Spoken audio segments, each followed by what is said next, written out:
Eu sei que o jogo assustou. A resposta que trouxe contra o Pouso Alegre assustou todo mundo, né? Foi uma Torcedor, regressão, né, do time, né? Pesolano, você vê ele incomodado na... Mas, cara, é muito cedo ainda já pra cravar uma terra arrasada com 4 jogos. Pra temporada inteira não consegue. Não dá. Mas é um sinal de alerta, Big, que a gente tem que chamar atenção. Região, tem que chamar atenção, mas tem que lembrar o seguinte, né? Que o problema é que nós batemos eu, pelo menos, vou falar por mim, bati na tecla do Campeonato Mineiro ser laboratório. E ele tá sendo. Esses testes, eles estão trazendo a resposta que o Pesolano queria. Resposta negativa pelo lado esquerdo, na defesa, né? Então, é para isso que serve. Exatamente. Seja o lado sabe bom que é ou o ruim, problema maior? Que nós estamos passando por um processo de reconstrução do time, convivendo com derrotas. E aí atrapalha demais. E o que aconteceu no Independência, de tudo, o Pesolano trabalhou mal, mexeu, escalou mal, ele percebeu isso. Ele entrou com o time errado, ele mexeu errado. Então, Exato. ele falou, o que eu tentei fazer, mas acabou ele chamou 100% pior. a culpa pra ele. Mas eu não coloco 100% a culpa dele. Ele chamou aquele talvez pra blindar os jogadores. O Vigião mas assim, treinador, não é 100% dele não, Big. Ali vamos colocar em uns 80%. Não, aí, uns treinador, 70%. eu acho que o treinador para ser bom, ele tem que ser assim, sabe? Ali nas câmeras, ele responsabilidade dele porque ele a gente já teve muitos aqui que fica, né? Brigando com o repórter. Isso, né? Exato. Aí o Pesolano assume a culpa, porque ele que escala e ele que mexe, né? Vamos, entre aspas, as invenções é ele que faz, não é o torcedor, não é o repórter. Como colocar o Gasolina de terceiro zagueiro, ele que tentou. Ele tem na cabeça dele que ele tem que buscar essas alternativas, só que não deram certo. E eu acho muito melhor o treinador que assume essa responsabilidade no vestiário e nos treinamentos ele cobra. Falou, galera, eu vou aqui, vocês estão blindados. E não achou ruim da torcida nós também, precisamos melhorar. Ele não achou ruim, porque a pergunta do Guilherme achar, Pio, né? a pergunta do Guilherme Pio lá, gente, na coletiva, muito boa, cara. Você viu essa aí? O pessoal até divulgou, não sei se chegou a ver. O Guilherme Pio perguntou pra ele sobre a questão das vaias da torcida e tudo mais. E ele foi muito contundente na sua resposta, sabe? Falando a respeito desse direito do torcedor disso aí, porque tá vendo... Ele tá acostumado a ver um time que sempre foi vencedor e ele quer isso, ele não tá errado. É um gigante. Ele sabe, o Pesolano, ele entende o tamanho do Cruzeiro, ele entende o que a torcida quer, sabe? Eu vejo assim, que nesse momento, a gente vive... Inclusive, pessoal, daqui a pouco a gente vai ler os comentários, tá? Só concluir esse papo aqui, vamos dar uma lida nos comentários de vocês aí. Pode ir mandando pergunta, pode ir mandando mensagem e tal aí.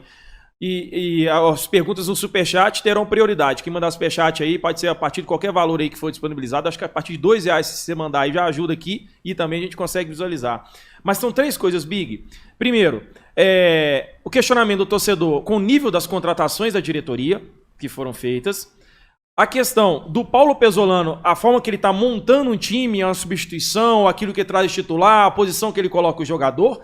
E tem também a questão dos próprios jogadores na oportunidade que estão tendo.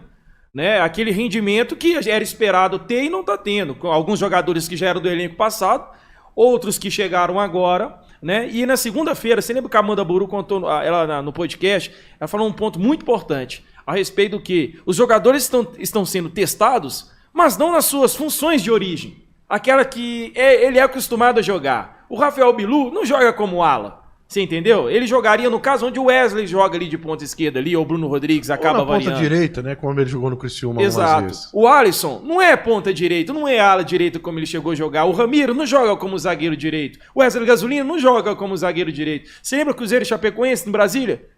Quantos cruzamentos o Wesley Gasolina fez naquela estreia? Como que ele chegava em profundidade? O negócio o Leandro dele Guerreiro falou uma coisa importante ontem na live do Cruzeiro Esporte, no Diogo, de que o time não abriu. Você não viu o time abrindo espaço, jogando, então isso parte pela falta de entrosamento, isso parte pelo nível técnico do time ser ruim, e a gente tem que sim que falar e bater nessa tecla, porque o investimento foi limitado dentro daquelas condições que o Cruzeiro tem no momento. Né? É a condição que o Cruzeiro tem. Só que aí, cara, o torcedor é aquele negócio.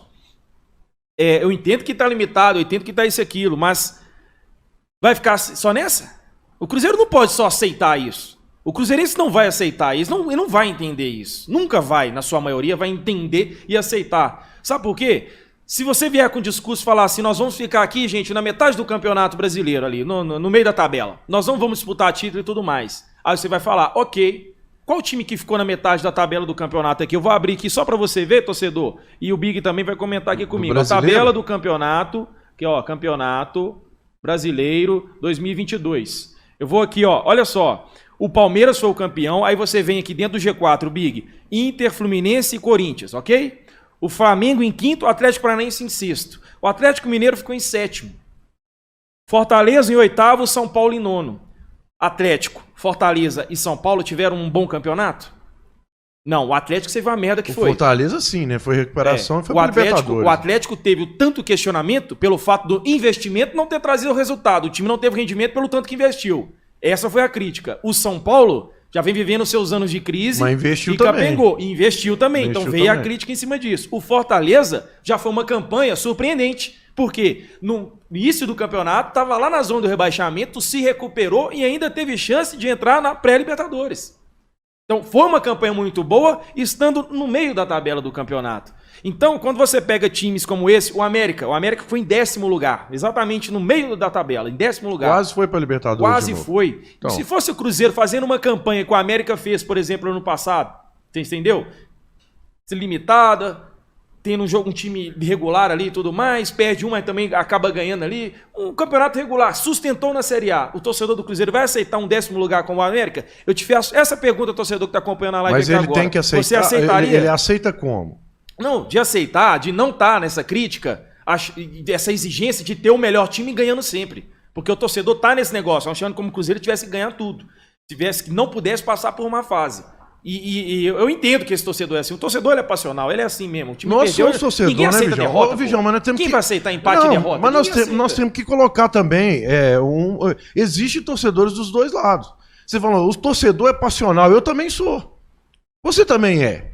Só que existe, no momento, pontos de vista diferentes em relação ao Cruzeiro. De raciocínio, né? Eu só entendo o seguinte, eu sou da década de 80, então eu nasci e cresci numa década difícil, mas comecei a trajetória na década de 90 vencedora, né?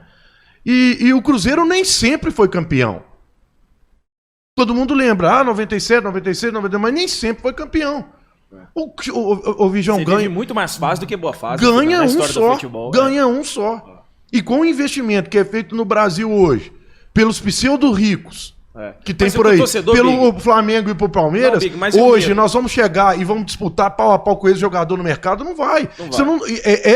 Essa visão de ficar só achando que o Cruzeiro tem que fazer o que a gente quer, quebrou o Cruzeiro. Não, mas eu acho que o torcedor não tá nessa. O torcedor ele quer tranquilidade de jogo. Ele quer ver o tranquilidade Cruzeiro... não existe, Vijão. Big, nós perdemos pro Fluminense, não perdeu? Não existe tranquilidade. Isso que eu quero dizer. Existe a derrota que foi contra o Pouso Alegre. Existe a derrota que foi... Você lembra contra o Grêmio em 2019? Lá no Independência? 4-1 pro Grêmio? 4-1 não. Você lembra aquele derrota tipo de jogo? Os caras andaram humilharam o Cruzeiro. Você lembra aquele tipo de jogo? Essa derrota? O torcedor, gente, não engole uma derrota dessa. Eu sei. Não engole uma derrota Claro dessa com o Pouso Alegre. Não pode, Vijão. Pois é, mas uma derrota contra o América. Pega a derrota do América e a derrota do Pouso Alegre. Vamos pegar agora. A derrota com o Pouso Alegre, ela tem que trazer aprendizado. Muito. Pra todo mundo. Muito. É claro, não dá pra perder pro Pouso Alegre, independente se tá começando a temporada ou não. Todo mundo sabe disso. Mas fazer disso uma terra arrasada é perigosíssimo pra sequência da temporada, Vijão. Não. Nós estamos falando de 10º lugar. Não é a derrota para o Pouso Alegre, a derrota terra arrasada. A derrota para o América, o jogo contra o Atlético, é aquele jogo que o Cruzeiro não está se encaixando. Existe esse problema que eu falei com você das três coisas. O jogador que trouxe não está conseguindo render, não está mostrando qualidade técnica. Quando você vê o Wesley Gasolina fazer o jogo que fez, quando você vê, por exemplo, o Reinaldo vacilando ali, como chegou a vacilar algumas coisas, nesse jogo contra o Pouso Alegre, tá? Mas chegou a jogar bem no outro lá. Você vê o Wesley, que foi um baita do investimento do Cruzeiro, não conseguindo render, não trazendo qualidade ali ofensiva para o Cruzeiro. Então, isso é preocupante. Jogadores que continuaram, renovaram o contrato, não estão conseguindo entregar a qualidade. É um Lucas Oliveira, um Neto Moura. Então, isso é preocupante. O torcedor está preocupado nesta sequência da vitória, de derrota do Cruzeiro, sem vitórias, porque hoje o Cruzeiro se encontra em terceiro lugar do Grupo C. Hoje o Cruzeiro está em terceiro lugar do Grupo C, com o Ipatinga, que é o lanterna do seu grupo, com 2 jogos a menos e com 1 ponto a menos que o Cruzeiro. Mas esta é a preocupação. Não é só isso, a derrota contra o Pouso Alegre, ela trouxe essa preocupação para o torcedor, muito pelo resultado, que se tivesse ganhado costuma mascarar alguma coisa, né? Isso que é o perigo, e mostrando que uma derrota para o América, que é um time mais equilibrado, o time que tá aí já disputando há muito tempo, no primeiro tempo o Cruzeiro foi bem, ela foi um pouco mais bem digerida. O problema, vejam, maior, porque jogou um pouco melhor. A atuação contra o Pouso Alegre que deixou a preocupação no ar. Mas se existe um momento na temporada para ter essa resposta, para esse laboratório fazer efeito, é isso. Laboratório não é para ver se todo mundo é bom, não. É pra ver as coisas. Quem é ruim também. Pra ver pra não as usar dificuldades. ele. Mas aí é que tá o negócio. Não pode chegar num clássico agora de usar o gasolina como zagueiro direito ou bala. Não dá. Essa resposta pro Pesolano vai ser mais importante ainda. O treinamento da semana pra ele preparar e falou assim: ó, já posso ver que com esse jogador nessa função eu não posso contar. Que não vai dar certo. Né? Então, tirar muito aprendizado que teve na derrota ruim, terrível, né? O futebol paupérrimo do Cruzeiro contra o Pouso Alegre, mas aí que eu falo. É um time do Cruzeiro que teve bons minutos contra o América e não teve nada contra o Pouso Alegre. Então, dá pra gente fazer uma mescla disso tudo. O pessoal falou, ó, aqui funcionou dessa maneira, aqui não funcionou, então vamos partir para a próxima etapa da nossa preparação.